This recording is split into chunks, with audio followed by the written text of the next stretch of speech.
Почитувани гледачи, ова е програмата на Канал Виз во продолжение емисијата Агроинфо, во кој што поместуваме неколку содржини кои што одат во прилог на земјоделското производство. Имајќи ги во предвид ниските температури во овој период од годината, на самиот старт препорака да се внимава на расадопроизводството, имајќи во предвид дека во моментов се одгледуваат расадот со зелки, пиперки, но во одредени случаи и со домати и краставици. Значи, треба да се применуваат одредени мерки кои што ќе бидат во функција токму на заштитата на расадопроизводството, но пак агроекспертите апелираат на примена и на иновативни мерки кои што би требало да бидат во функција на земјоделското производство за поголеми и поквалитетни приноси. Имено деновиве во Струмица, во организација на Бизнис иновацијскиот центар од Струмица се одржа една работилница на кој што беа презентирани или пак се најде модел за мрежа на иновативни мерки кои што ќе бидат во функција на поквалитетното и поприносното земјоделско производство. Се разбира, за таа цел присутни во Струмица беа представници од Министерството за земјоделство, од Фондот за иновации, кои што заедно со представниците од Бизнис иновацијскиот центар од Струмица ќе имаат можност да им помагнат на земјоделците и фирмите кои што се занимаваат со пласман и откуп на земјоделски производи да се обидат да освојат поголеми пазари, односно македонското или струмичкото земјоделско производство да биде конкурентно на тие пазари. Беше апелирано дека постојано треба да се зајакнува соработката помеѓу земјоделците, бизнис секторот и научната фела, се со цел да се изнедат или пак да се применат одредени иновативни мерки кои што ќе бидат во функција на поконкурентно земјоделско производство. На самиот старт од оваа емисија Агроинфо би сакал да слушнете дел од излагањата на ова работилница во Струмица од страна на Фондот за иновации, бидејќи можност имат и земјоделците да аплицираат за одредени средства од државата за примена на тие иновативни мерки.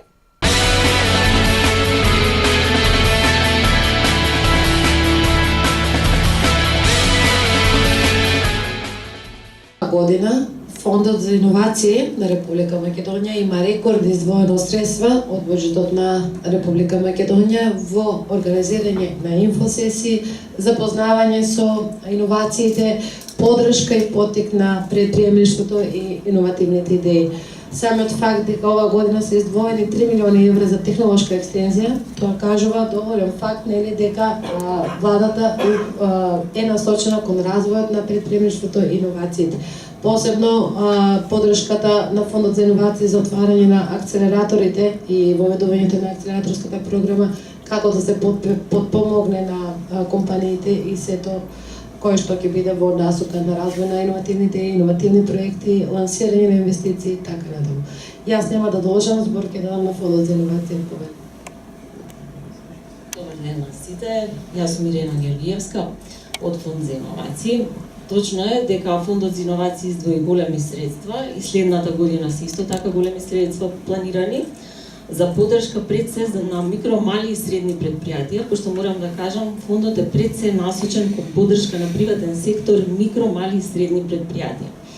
Сега, постоиме од 2014 година и до сега организирани се 5 јавни повици, бидејќи средствата што ги доделуваме се по пат на кофинансирани грантови. Тоа значи дека фондот финансира дел од средствата, а дел треба да ги покрие самиот апликант. Финансирањето не е цело време, нели, него треба да има повик за тоа. До сега се организирани 5 такви повици кои што беа со средства преку заем од Светска банка и еден повик кој што беше со средства обезбедени директно од владата, иако точно дека користиме и средства од земјоделие, кои што сите нормално влегуваат во една база од каде што се вршат финансирањата. Сега, корисници до сега имавме 55 со новите повици, што беше со повикот од владата, се очекуваат уште 170 корисници, тоа се претежно микро, мали и средни предпријатија, иако повикот од владата кој што беше пролетоска организиран, каде што имаме доста проекти кои што ќе бидат финансирани, беше отворен и за големи предпријатија.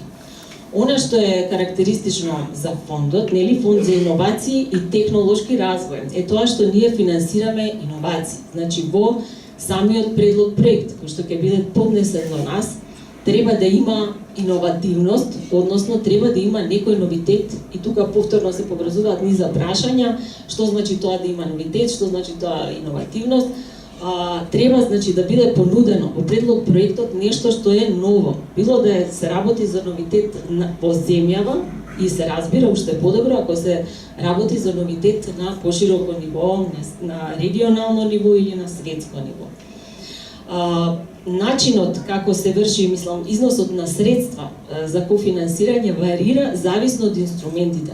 Ние имаме 4 креирани инструменти преку заемот, што одат со заемот од Светска банка, и петиот е во фаза на развој.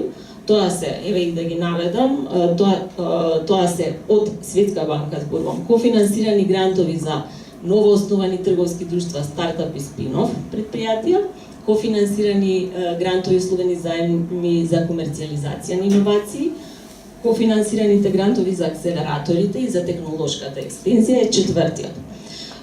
Инструментите пак кои што ги имаме креирано за средства кои доаѓаат директно од владата на Република Македонија, до сега еден таков повик имавме, беа за брзо растечки компании, газели, микромали и средни предпријатија, понатаму за микропредпријатија беше вториот инструмент, третиот беше за подобрување, кофинансирани грантови за подобрување на иновативноста, и четвртиот беше наменет за стручно усовршување на млади лица. Сега, тука исто така и износите варират, зависно од инструментот, и кофинансирањето исто така. Само како пример ќе наведам, за инструментот кофинансирани грантови за подобрување на иновативноста, што беше преку средства од планот за економски раст, максималниот износ кој што го финансираш по проект од страна кој што го обезбедуваше фондот беше 325.000 евра, со максимално финансирање до 70% од целата инвестиција. 30% треба да ги обезбеди самиот апликант.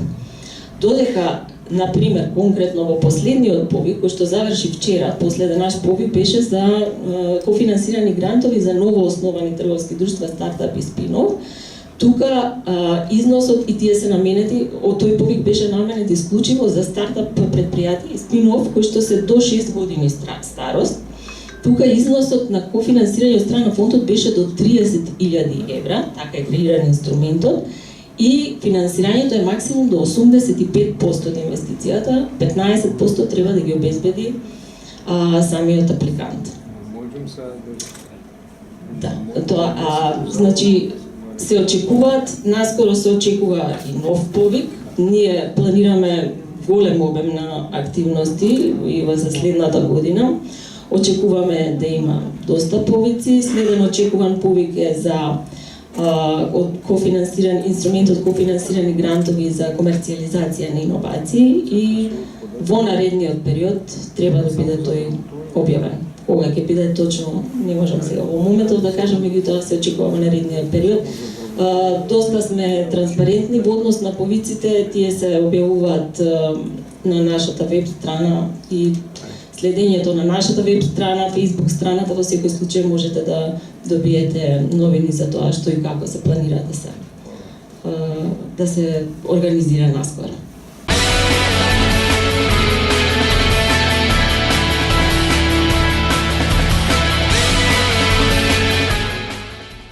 Земјоделското производство или синџерот на производство и пласман на земјоделското производство не би можело без приватниот или стопанскиот сектор, имајќи во предвид дека и на самиот старт рековме дека клучна алка во освојувањето на новите пазари, каде што струмичкото производство би требало биде поконкурентно, го има токму трговците, односно откупувачите.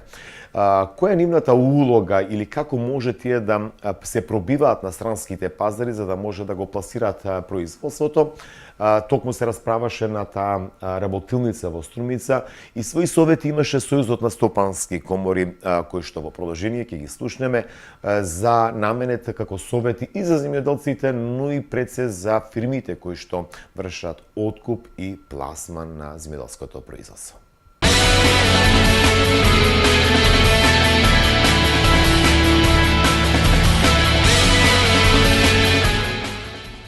иницијатори се на повеќе предлог закони, поддршка гласот на компаниите во Македонија, можноста да истите компании бидат поврзани со многу повеќе компании надвор од Македонија, посебно последниот голем настан кој што како председател на Сојузна стопанска комора влезе на светско ниво во еден од бордовите на Светската федерација на стопански комори. Сакала ја поздравам председателката на Сојузна стопанска комора Даниела Арсовска, а исто така би сакала да ја дадам избор на подпредседателката Габриела Колубарова, која ќе го потенцира значењето на Стопанската комора и улогата на Стопанската комора во отварањето на патот на компаниите кон европските пазари, како и пренесувањето на гласот на компаниите до владените институции и до влада. Благодарам, Сенија. Почитувани представници на институциите, професори, стопанственици, дами и господа, ми представува чест и задоволство што сум присутна на денешниот настан со тема креирање платформа за квалитетен екосистем за развојот на иновациите и предприемештвото во рамките на земјоделието во Република Македонија. Сојузот на стопански комори на Македонија, во кој што членуваат повеќе од 20.000 компании, кои што се претежно мали и средни, силно се залага за нивен раст и го поддржува предприемачкиот дух во нивниот развој. За да се оствари економски раст во земјата, важно е да се развива токму конкурентноста во приватниот сектор, преку знаењето и иновациите како клучна поидовна точка. Нашиот најголем предизвик е трансформацијата на земјата во економија која што ќе биде заснована на знаења, способна за да биде конкурентна и надвор на меѓународните пазари, преку една обучена работна сила и иновативни компании. Поддршката на малите и средните предпријатија во земјите на Европската Унија се над 20% и тоа во првите 6 години од отпочнувањето на бизнисот. Во некои земји и во повеќето, дури банките го даваат финансирање на средства на предприемачи кои што се базираат само врз основа на добрите идеи и го водат во процесот на нивното финансиско работење. Почитувани експерти, познавачи и собственици на агробизнес секторот. Македонија има природни услови за развој на земјоделието, кој што е еден важен предуслов и фактор за економски раст на една земја. Во Сојузот на стопански комори во Македонија членуваат агробизнес компании од различни дејности здружени во агробизнес комората. За подобар развој на модерни технологии за агросекторот, потребно е добро познавање на моменталната состојба во земјоделскиот сектор, како и на локално, така и на глобално ниво.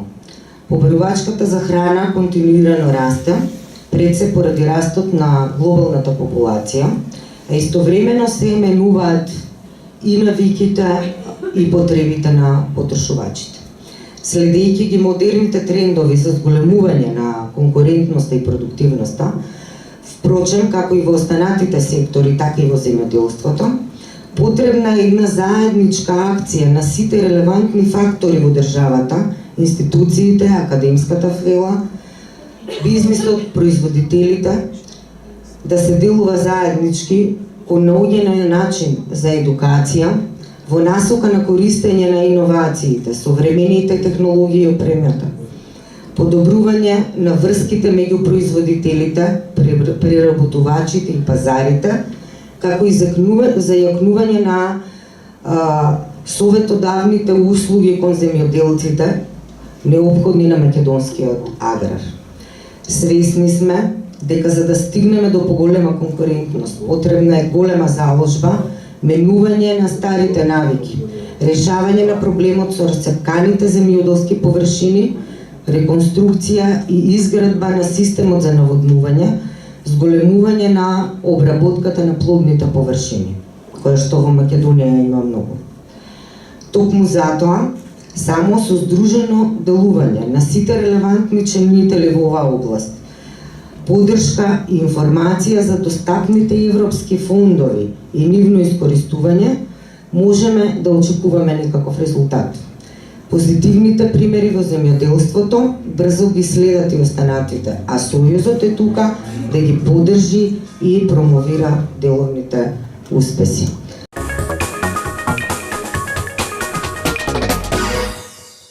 Микрокредитна фондација Хоризонти за сите индивидуални земјоделски производители ви нудиме микроагро заеми до 10.000 евра. Хоризонти ви нуди прилагодени отплатни рати, асистенција од персонал и изнаоѓање најприфатливо обезбедување на заемите. Во Хоризонти и микробизнис заеми и микрозаеми за домување, фиксна каматна стапка, транспарентни договори, стручна помош, заедничка кредитна проценка и следење на напредокот. Тоа сме ние. Хоризонти, вистински партнер за вашиот бизнис. Фолија за вашите пластеници, произведена во Трикорекс технологија, збогатена со 8 адитиви, заштита од UV зрачење, инфраред заштита, спречува магла, роса и појава на бактерии, отпорна на хемикалии и на временски непогоди. За квалитетно градинарско производство одберете Тапан пластик.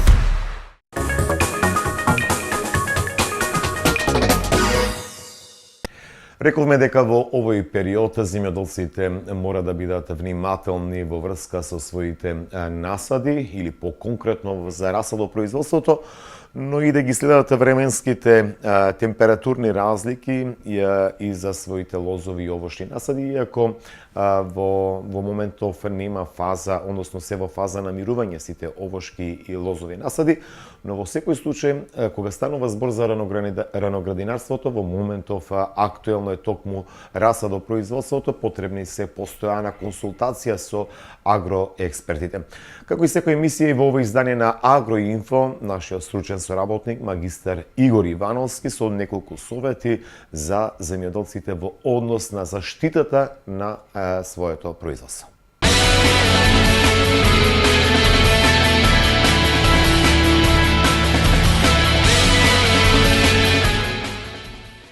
Иако, почитувани гледачи, се наоѓаме во средината на раноградинарско производство, односно средина на одгледувањето на расад во леј, кај што во главном земјоделските производители, над 50-60% се во фаза на одгледување на расад во леј, сепак дел од нив во помал процент се веќе подготвени за садење на стално место на одредени раноградинарски култури, особено зелката, затоа што знаеме дека зелката е издржлива на пониски температури. Кога станува збор за ѓубрење на растенијата на стално место, без разлика дали станува збор за гринарски култури, лозарски култури, полиделски култури или овошни култури, треба да се нагласи дека тука треба да се води сметка дека покрај минералниот дел, НПК комбинација, азот, фосфор, калиум, најдобро да се употребат и специјалните ѓубрива на база на микроорганизми. Така, почитувани гледачи, сега за денешната емисија ќе го представам ѓубривото Унимакс. Тоа е гранулирано ѓубриво кој што во својот состав има повеќе соеви на бактерии, почнувајќи од Agrobacterium species и Bacillus species. Што се всушност овие бактерии? Овие бактерии се посебни бактерии кои што се во полјоделството полезни затоа што вршат разложување на целокупниот минерален дел во почвата. Значи, вие кога ќе ги ставите минералните ѓубрива во почвата, во колку не постојат овие два соеви или типови на бактерии, тогаш ѓубривото останува само растворено, но не може растението да го прими, затоа што растението, за да го прими ова ѓубриво, мора да се разложи до јонска форма и на тој начин да го усвои преку својот систем на усвојувањето на водата и хранливите материи. Значи, со помошта на Унимаксот и може додаток со минералното ѓубриво, значи правите комбинација. Една вреќа, да речеме, 25 кг на декар Унимакс, со 25 кг, пример, една вреќа или 40, зависи од плодноста на почвата и од типот на почвата, некој минерално ѓубриво, сега има различни, да не ги набројуваме сите. Значи, Унимакс со една вреќа од 25 до 40 килограми, друга вреќа од минерален дел, се прави комбинација и се ѓубри пред садење на стално место самите површини каде што ќе дојдат гренарските култури. Реков дека, уште еднаш ќе повторам, дека Унимаксот не е само за уполјоделството. Значи, како што е сега кај, да речеме, во гренарството, кај раната зелка, потоа кај што имат систем на затоплување или оранжери, кај домати, краси, пиперки, така натаму, неко Унимаксот со минералните ѓубрива се комбинира и во лозарството и овоштарството. Голем број лозари, па и овоштари, со право се прашуваат кога е најдобро да се употребат овие ѓубрива. Според сите научни студии, односно испитување, докажано дека во овој период најдобро е да се врши ѓубрење на почвата со основни, односно со така наречени трајни, ќе би рекли земјоделците, ѓубрива, 6-месечни ќе би рекли, иако овој поем 6-месечен е дискутабилен, затоа што трајањето на минералните ѓубрива пред се ќе зависи од многу фактори. Но сега се врши со цел да во овој период, кога иако растението надворе што е во фаза на мирување, сепак внатрешно се одвиваат одредени биохемиски и физиолошки процеси, каде што се потребни одредени хранливи елементи. Значи, создавањето на цветните папки, создавањето на листните папки и така натаму, и затоа е пожелно да се врши ѓубрење на, рекоме, да употреба на овие ѓубрива, и притоа ќе повторам, обавезно задолжително, Унимакс да се употреби во комбинација со овие минерални ѓубрива. Во колку го потребите Унимаксот, нема потреба да ставате никакви арски ѓубрива и така натаму, значи, одлично врвно ѓубриво, грануларно ѓубриво, ќе повторам, 25 килограми за 1 декар. Ова е, почитувани гледачи, сосема накратко за Унимаксот. Ние понатаму ќе зборуваме за него, ќе ве подсетуваме, а со цел да се внесат во почвата доволно количество на микроорганизми и разлучување на минералните ѓубрива.